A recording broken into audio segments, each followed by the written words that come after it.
Pemirsa, terima kasih Pian masih bersama kami. Berita selanjutnya mengabarkan PT Bank Pembangunan Daerah Kalimantan Selatan atau Bank Kalsel menyerahkan bantuan Corporate Social Responsibility atau CSR berupa 2 unit electric fencing atau pagar kejut senilai Rp400 juta kepada Dinas Perkebunan dan Peternakan Kalimantan Selatan. Penyerahan CSR secara simbolis ini dilakukan Gubernur Kalimantan Selatan jelang tengah hari Selasa 19 Juli 2022.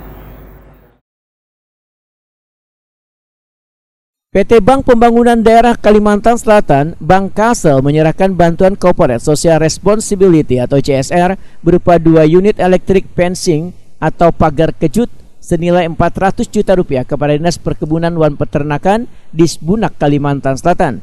Penyerahan CSR secara simbolis dilakukan Gubernur Kalimantan Selatan Sabri Nur didampingi Direktur Utama Bank Kalsel Hana Wijaya di sela pelantikan Komisaris Bank Kalsel Rija Akbar Sarupi di Maligai Pancasila, Jalan R. Suprapto, Banjarmasin Tengah jelang tengah hari Selasa 19 Juli 2022. Kepala Disbunak Kalimantan Selatan Suparmi memadahkan pagar kejut berfungsi sebagai sarana pengembalaan sapi di kebun sawit agar lebih efektif dan efisien. Menurut Suparmi, adanya pagar listrik ini maka sapi kada akan kemana-mana sehingga penjagaan akan lebih efisien. Sementara itu Gubernur Kalimantan Selatan Sabri Nur berharap bantuan CSR dari Bank Kalsel tersebut bisa dimanfaatkan sebaik-baiknya untuk mendongkrak sektor peternakan. Sabri Nur berharap melalui bantuan pagar kejut dari CSR Bank Kalsel ini maka hewan ternak akan semakin terjaga hingga mendorong produktivitas sektor peternakan khususnya komoditas sapi di Banua.